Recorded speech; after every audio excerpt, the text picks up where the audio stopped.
Amigos, amigas de Sin embargo, el día de hoy les traemos una entrevista muy especial con Gabriela Hernández. Ella es fundadora y directora de Casa Tochán para hablar del papel de la mujer que pues atiende a las migrantes, a los migrantes, y tenemos este ejemplo en la Ciudad de México. Esta entrevista forma parte de una serie de temas que le estamos presentando en el marco del 8 de marzo y le damos la bienvenida a Gabriela Hernández, fundadora y directora de Casa Tochán. Gabriela, muchas gracias por estar aquí en Sin embargo. No, pues muchas gracias a ustedes por haberme invitado. Es un gusto para nosotros estar aquí. Gabriela, bueno, pues vemos que el albergue Casa Tochán está dirigido a personas migrantes aquí en la Ciudad de México y que está ubicado en la alcaldía Álvaro Obregón, pero ¿podrías platicarnos un poco, Gabriela, de tu trayectoria? ¿Cómo llegas a este activismo? ¿Cómo es que eliges a la población migrante y qué ha significado para ti y tu activismo? Más bien fue circunstancial, pero obviamente me agradó y por eso es que sigo aquí. Bueno, desde muy joven he sido medio soñadora. Yo quería cambiar el mundo. Estuve muy influenciada. Era mi juventud a plenitud, los 80s, y estaban muchas luchas centroamericanas revolucionarias. Y ahí tuve el primer acercamiento con población centroamericana, salvadoreños, y bueno, como que fue mi primera escuela de enseñanza de solidaridad, de respetar a las personas que luchan por algo, ¿no? O estando tan de cerca con los salvadoreños, pues conocí al Comité Monseñor Romero, empezamos a trabajar ahí y desde entonces, bueno, he sido pues luchadora social, después me fui transformando en defensora de derechos humanos y dentro del Comité Monseñor Romero surgió el llamado después de haber estado en Atenco, hasta que salieron todos los presos, la religiosa que coordinaba el comité empezó a querer trabajar un poco con la cuestión migrante, muy por encimita, ¿no? El ir a hacer acompañamiento, me acuerdo en lechería, el ayudar a hacer tareas. Me acuerdo que nos decían, ¿qué hace la voluntaria? Lavar cobijas. Pero eso no me satisfacía, y no porque no quisiera lavar cobijas, sino porque yo quería hablar con la gente, saber por qué viajaban, por qué se arriesgaban, ¿no? Hasta que en el 2010, finales, salió el llamado de Sin Fronteras, están llegando ya, bueno, en nuestro país están secuestrando a la gente, a los migrantes. No, desgraciadamente no porque hubiera cambiado ya ahora el asunto, pero en ese momento acababa de pasar la masacre de San Fernando. Y entonces todo el mundo tenía los ojos puestos en lo que hacía el gobierno mexicano al respecto del trato con migrantes. Y ellos trataban de rescatarlos, o los rescataban, y los traían a la Ciudad de México para ofertarles la visa humanitaria y que ya pudieran viajar, pero no les daban alternativa de dónde quedarse. Sin Fronteras empezó a decir, bueno, ¿y dónde se van a quedar?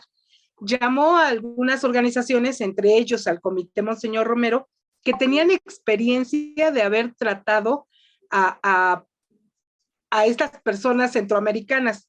El Comité Monseñor Romero, el Casa Refugiados, Casa de los Amigos, que en los 80s habíamos tratado a la gente centroamericana. Y ese era como el requisito que nos vieron óptimo para decir, bueno, ahora con los migrantes, ¿qué hacemos?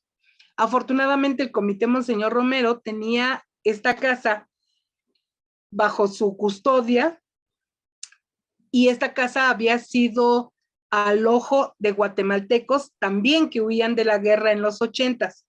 Cuando se firman los acuerdos de paz en Guatemala, esta casa la dejan en desuso, pero a resguardo del Comité Monseñor Romero, y estaba convertido en bodega.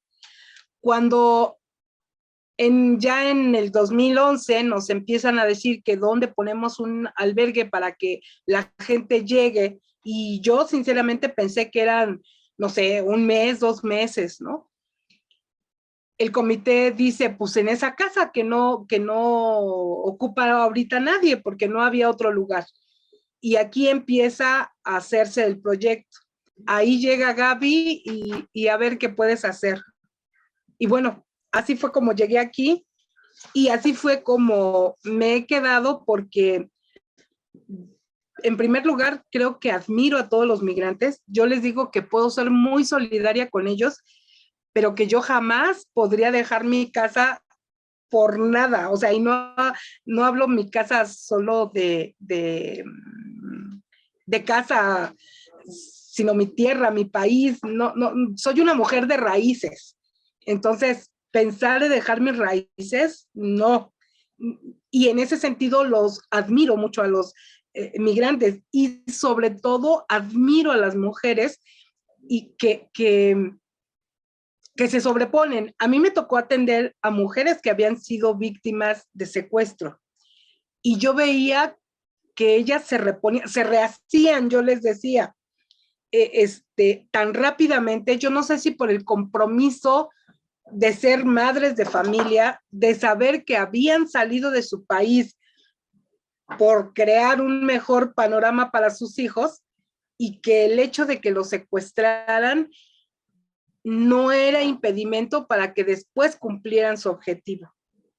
Entonces, las mujeres rápidamente volvían a tomar su ritmo y volvían a caminar y buscaban su meta, ¿no? Llegar a Estados Unidos.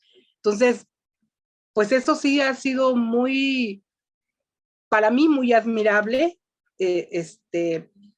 Los hombres, cuando son secuestrados, como que se les hacen más traumas, como que ya no saben qué hago. Me regreso, mejor me regreso porque allá tenía violencia, pero tal vez la conocía más, aquí estoy solo. Y las mujeres no, las mujeres siempre, siempre seguían para adelante, ¿no? Entonces, bueno, así es como me quedé como coordinadora. Ya tenemos 10 años aquí, y pues ese es mi andar. Gaby, pues justo el hecho de que nos cuentas todo eso que pasaste, las áreas en las que estuviste trabajando, cuéntanos qué te has encontrado. Ahondemos en estos episodios ya con población migrante. ¿Cómo ha sido, no sé, los retos más fuertes, y también cómo te has sentido tú como mujer siendo una líder, porque pues lo eres, dirigiendo un proyecto en el que están metidos varias organizaciones, y que también, pues luego el tema de la migración para la gente y para los gobiernos no es el más amigable, pueden criminalizarlo en 3 segundos. Cómo ha sido ya estos andares en Casa Tocha? Mira, yo creo que en la ciudad no se siente tan pesado y con tanto peligro el llevar una casa de migrantes. Yo creo que a mí me ha tocado, y lo he dicho en otro momento, la cara bonita de la migración, en el sentido de, en la ciudad es más difícil que el crimen organizado copte el trabajo o le fastidie el trabajo que se hace. Yo platicaba hace poquito con el compañero de Apizaco, de la Sagrada Familia, y bueno, ellos constantemente tienen sobresaltos de amenazas y todo esto, pues porque decimos entre nosotros, les quitas a los clientes, ¿no? Cuando el migrante llega a un albergue, pues se siente protegido, está cuidado, le están dando información, y eso para el crimen organizado, pues son cosas que no les conviene. Entonces, en la Ciudad de México creo que tenemos esa gran ventaja todavía, el trabajar sin, a lo mejor haciendo corajes con el policía que quiere extorsionar al migrante diciéndole que si no le enseña su documento, lo va a llevar a migración, ¿no? Cuando no tienen por qué pedir ellos documentos. Pero creo que ese no ha sido como tanto el obstáculo. A lo mejor lo que nosotros hemos batallado y con lo que nos enfrentamos así es con los procesos tan largos para las regularizaciones, con la apatía de las personas servidoras públicas para ofertar algún servicio. Yo me acuerdo que cuando iniciaba yo aquí, era un pelear con la Secretaría de Salud para que pudieran tener un servicio cuando había un enfermo, o para que pudieran tener una vacuna si llegaban niños. Afortunadamente, el pelear, el luchar, ha dado resultados. Y en ese sentido, creo que, pues hoy, a pesar de que ya estaba en la Constitución, ¿no? Atender a todas las personas y que todos tenían derecho a la salud, ya es como más habitual. Ya se ha logrado salvar esto. Pero la situación de los procesos tan largos, la situación de los encierros, ¿no? En la estación migratoria, eso sí es como frustrante, es desesperante el que la gente esté queriendo obtener su refugio y que sea un proceso largo. O peor tantito, en esta oleada tan grande de migrantes haitianos que vinieron, que no se pueda cumplir como dicen, pues porque los documentos que les han dado no tienen esas facilidades. En fin, ese es como lo que aquí en la ciudad se presenta. No tenemos todavía, afortunadamente, pues grandes cuestiones como en provincia, ¿no? Yo admiro a mis compañeras que están, por ejemplo, en Veracruz, en donde ahí tienen que también que jugársela, que enfrentar mucho el crimen organizado. No, aquí en la Ciudad de México todavía estamos libres de eso, ¿no? Y ojalá y así sigamos. ¿Cómo has visto el rol de la mujer, de ustedes como mujeres, en la atención de los migrantes? Es decir, pues vemos que es común, o no sé qué tan común sea, tú no, que nos lo pudieras platicar, que los albergues, sobre todo los albergues, sean manejados por mujeres, en muchas ocasiones incluso por mujeres que son, están en órdenes religiosas. Es decir, siempre ha sido mayoritario el rol de las mujeres en la defensa de migrantes, más en el área de atención que en otro tipo de áreas. ¿O cómo ves? ¿Crees que ha evolucionado el papel de la mujer en la defensa de los migrantes? ¿Y cómo ha sido así en estos últimos años o en los años que tú llevas como activista y defensora? Mira, yo creo que sí es relevante el papel de la mujer en este papel. Yo te diría, el 90% de nuestros voluntarios son mujeres. Yo creo que somos más sensibles y en la posición que estoy yo, en la dirección del albergue, creo que es una ventaja ser mujer. Y tal vez también mi edad me ayuda. Los migrantes, por inquietos que sean, a veces por exaltados que pudieran tener por alguna situación, siempre, digo, nunca me han faltado al respeto. Y no sabes la emoción y también la responsabilidad que me da. Ayer un hondureño me decía, no, es que para usted es nuestra mamá, así la vemos. Hubo un tiempo en que los muchachos me decían mamá Gaby, ¿no? Y eso me da gusto por un lado, pero de verdad que da responsabilidad por el otro. Y yo creo que a cierta edad sí te ven como eso. La mujer que te puede dar un consejo, que te llama la atención, que no te deja que te descargues un poquito, ¿no?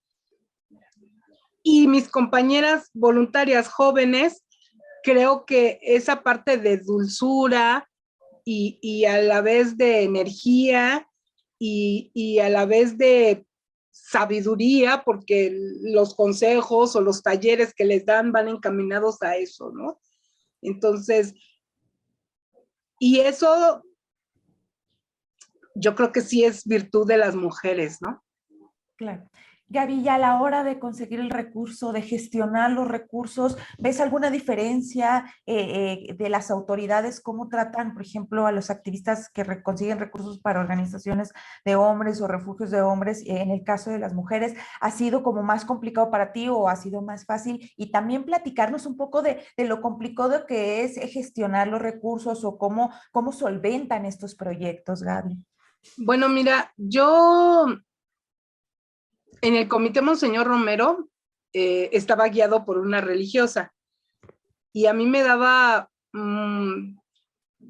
todavía digo, mi formación ha sido así, por desgracia, medio incrédula. Ella cuando no teníamos para alguna cuestión siempre me decía, Dios proveerá. Y yo decía entre mí, ajá, pero que no se tarde mucho, ¿no? O dónde, cómo, ¿no? Y ahora la recuerdo mucho porque yo lo digo, ¿no? Y me da mucho gusto ver cómo, obviamente que es Dios quien sensibiliza, ¿no? Porque a veces, aunque conozcamos realidades, y eso también es de admirarse como pueblo mexicano, nos damos mucho cuando hay en la emergencia de algo. Nosotros vivimos de donaciones, visitamos escuelas, vendemos lo que podemos en el tianguis, aquí se hacen artesanías, vendimos playeras y llegan algunas donaciones de personas en específico, ¿no? Tochán estuvo como 6 años con una donación permanente de un voluntario, Mariano Yarza, que durante 6 o 7 años, 6,000 pesos mensuales teníamos. Y con eso empezamos a funcionar hasta hace muy poco, ¿eh? Y bueno, aparte en las visitas a escuelas era como nos llegaban las despensas. Nunca hemos tenido un apoyo gubernamental o de alguna otro tipo de institución. Creo que la pandemia, eso es lo bueno que nos trajo, el que, bueno, durante la pandemia se vivieron tiempos dificilísimos y entonces organizaciones grandes como la INMUMI, como la OIM, mismo Sin Fronteras, pues empezó a buscar recursos, ellos buscaban los recursos y a nosotros nos llegaba la cuestión en especie, ¿no? Llevaron despensas, llegaron cuestiones de higiene, ¿no? Y así es como empezábamos. En septiembre del 2021, yo les empecé a hablar a nuestros más cercanos amigos para decirles, Tochán está en ceros, nuestra bodega ya no tiene alimentos, solamente tenemos clarasol y gel, porque eso sí abundó, pero ya no tenemos alimentos. Y ellos empezaron a hacer un llamado de cooperación. Y en la tarde, ese mismo día de septiembre, mediados de septiembre, empezaron a llegar los migrantes haitianos. Y yo les digo que los haitianos para Tochán trajeron, como los niños cuando nacen, su torta bajo el brazo, porque a la par que llegaron ellos, el llamado para la solidaridad se hizo más grande. Y la verdad es que ahí es a donde alabo al pueblo mexicano, empezó a dar, ¿no? Y empezaron a traernos despensas y empezaron a traernos papel higiénico y empezaron a caer un poco de dinero de donación a la cuenta que se tiene como Tochán.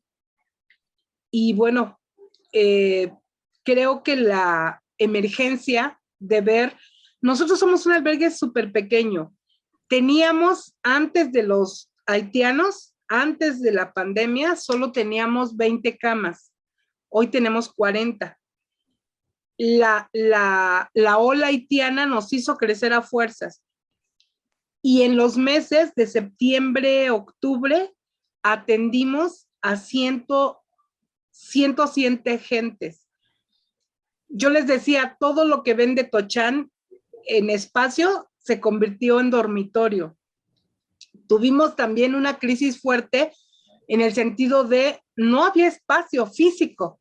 Dejamos de hacer talleres porque pues ni siquiera había espacio de dónde hacerse. Afortunadamente nos empezamos a organizar con los otros albergues que hay en la ciudad más grandes y empezamos como a ordenarnos, ¿no? Y eso nos ayudó a recuperar nuestra vida normal.